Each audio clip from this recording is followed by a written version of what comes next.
color. The continuing story of Peyton Place.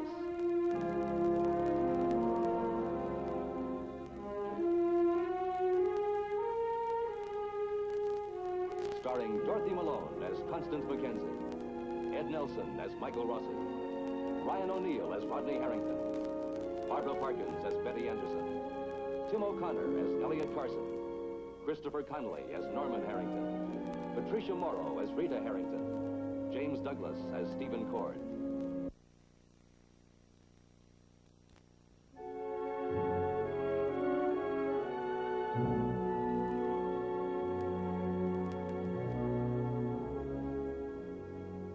Tonight, Dr. Michael Rossi accused his young brother Joe of coming to Peyton Place, not just to hide, not just to pick up a relationship with his brother, but to force Dr. Rossi to pay for leaving the family home so many years ago. Dr. Rossi's anger touched off an explosion inside of Joe. From the sag in your shoulders, it looks like you had a little chat with Elliot Carson. Why, Joe? I was just trying to be like you, Mike. You realize what you did? I'm telling you, you've always been after me to tell the truth, so I just took some Come of your on, advice. don't give me that, will you? Look, brother, I don't have to give you anything. I don't owe you anything. Yes, you do. You owe me an explanation. You knifed me in the back. And I want to know why. That's all. I just want to know the truth. The truth? Yeah. You would know the truth if it hit you in the mouth. I told you the truth about what happened in the warehouse. Yeah, well, you told me your story. I told you. I mean, I didn't have to. I could have ran away, which I'm used to doing. But I didn't. No, you didn't because you were afraid. You were afraid of the police. You were afraid you'd hit Eddie Jack so hard you just... Well, you call your big brother and get him to patch it up, huh? The police. Look, I was afraid that I hurt an old man. I wasn't afraid what he'd say about Rita and me. Come on, the point is that you were afraid the police were going to lock you up. Look, the point of it is that you're always so sure that I'm wrong, that I'm lying. I mean, why would I have gone along with you and faced Eddie and Rita, huh? If I moved in on Rita in that warehouse? So you lie to me so often, just like this, face to face. I mean, you're lying to anybody, everybody. There's only one liar here, Eddie. Well, that's kind of hard to believe, going on past performance. Look, Rita said it wasn't true. I mean, she stood next to her own father and told you that her father was wrong, that I was telling the truth, that I didn't do anything to her. I suppose that idea never even entered your mind, huh? She's not my girlfriend. She's Norman Harrington's wife. She has no reason to protect me, to lie for me. As a matter of fact, I don't even think she likes me at all. Well, maybe she was afraid, physically afraid. She wanted to stop any more trouble. Maybe. Or maybe you got a stupid, blind automatic reaction when it comes to me. And no matter who's involved or what's what, your automatic reaction is that I'm wrong, that I'm lying, that I'm to blame. Maybe. Maybe that's it. Maybe I've got some kind of a stupid automatic reaction, huh?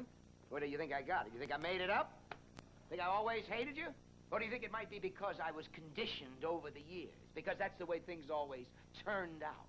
Well, this is one time your instinctive automatic reaction about me was wrong.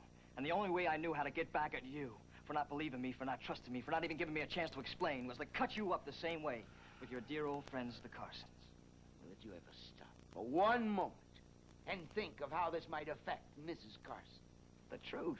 There's no medicine like the truth. You've been teaching me that ever since I was in knee pants. No, you never thought about him at all, did you? You never thought about your baby at all. You didn't think about me when you called me a liar in the tavern. Look at you. You're practically a grown man and you sound like a child. Like a spiteful, vengeful, irresponsible child. You almost had me convinced that I should let the Carsons have the baby. And you almost had me convinced that it was a naughty thing that I did when I made Joe pregnant. And that the best thing for me to do was to forget that I had a child. No, I never advised you to forget that you were the father of Jill's baby. No, not once. But you didn't tell the Carsons what I confessed to you about Joe and I were the parents of the baby. Oh, so that was my responsibility, huh? To tell the Carsons. Why is it you're always asking someone else to do the right thing or say the right thing to clean up the mess you've made? Huh? Joe, come on, I'm not your father. I didn't want to be your father. Look, I'm your brother, that's all. It's simple. I just want to try and help you, that's all. To try to protect you. That's what I tried to do with the Carsons. suppose that was my mistake. But it was that automatic, instinctive reaction that made me think that it was the right thing to do to let the Carsons raise your child. I don't know. I just thought it was the right thing to do with everyone concerned. For the child, for the Carsons, and for you. But that was my mistake. I don't buy that, Mike. You never cared about your child at all. I never said I did. But I told the Carsons that I didn't want to take the baby away from them. Then why did you feel it was necessary to walk in there and destroy them like that? Well, let me put it to you another way. I had to, big brother. The same way you had to run out on me when I was a kid. You understand that? Is it clear now? Yeah. But I just don't believe it. You're not still trying to make me pay for that, are you? Not anymore. It's even now. Oh, so that's it, huh? Try to get even, huh? By destroying one of the main reasons why I stay in Peyton Place, my friendship with the Carsons, just to get even, huh? Well, maybe now you won't have to hang around here anymore. I mean, maybe now you can, pack up and go back to New York.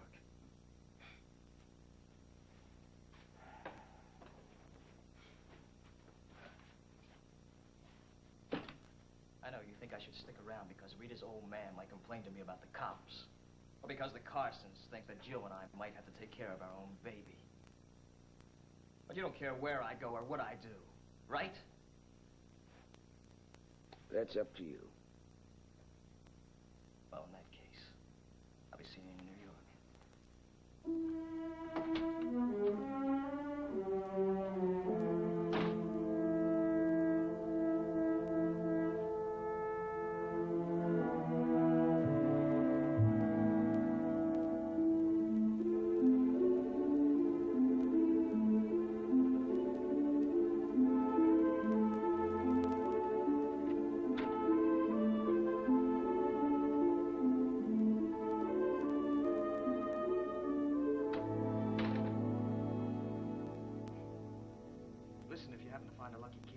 Genuine elephant hair.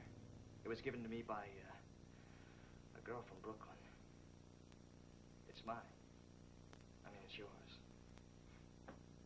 Thank you. So you don't have to bother mailing it to me. Well, I couldn't very well do that anyway, could I? Leave me any forwarding address. I guess not. Joe. Joe, look, I don't want you to go. And if you can stay, I mean, we don't have to have the same relationship, do we? And from here on, it's got to be 50-50. If you can see your way clear to stay. All right. Throw your bag in there. I might rent your room out.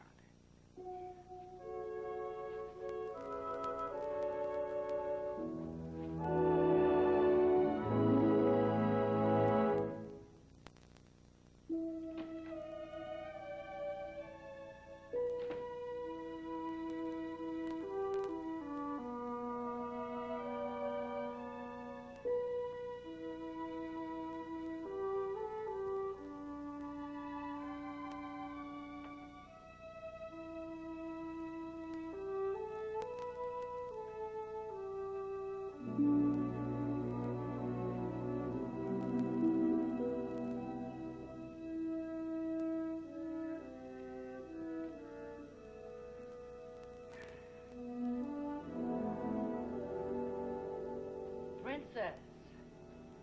You look very nice. Almost respectable, hmm? You're up early. Oh, I've got an appointment. With the police. Somebody's got to stop that Rossi kid. Don't do it, Dan. He's a vicious little punk. And you're my father.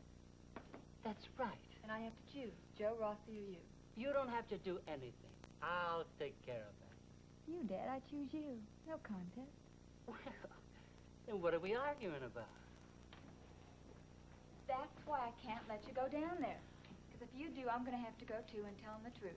Joe never laid a hand on I saw it. you. You saw what you wanted to see because you had to see it. The two of you in that crummy warehouse. His hands all over you. These may not be 20/20, but you can't miss a thing like that. He scared me, I nearly passed out, and he was trying to help me. Okay, let's give him that. He was earning his merit badge helping you. But was he helping me? He was trying to protect himself. And you're going to tell that to the police?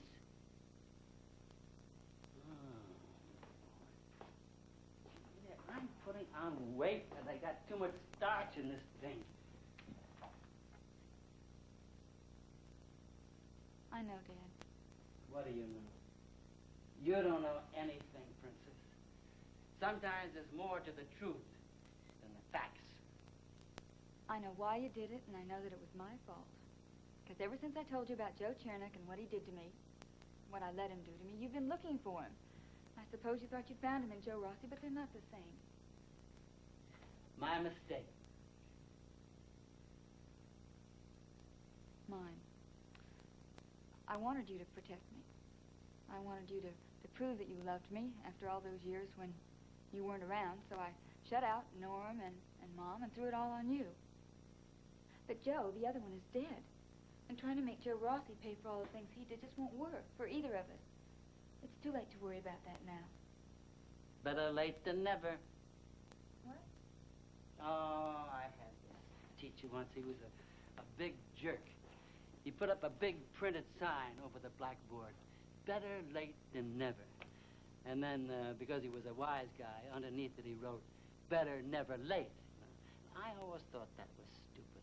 What did it matter if a guy got where he's going, as long as he got there? I agree.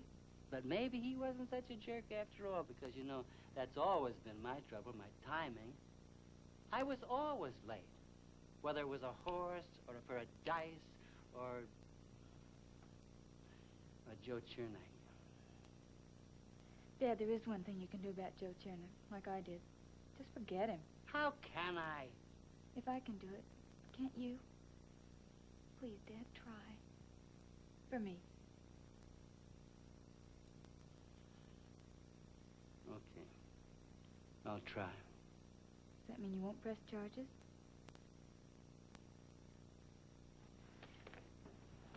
Oh. Thank you, Pop. Pop? Oh. I want to see how it sounded. You know, I had this girlfriend named Doris Barber, and she always called her father Pop. I thought it sounded sort of... Lowbrow? Yeah. So whenever I thought of you, you know, the way you talked or how you looked, I always called you Father. Well, at least this Doris, what's her name, had somebody real to call Pop. Yeah, well, so do I.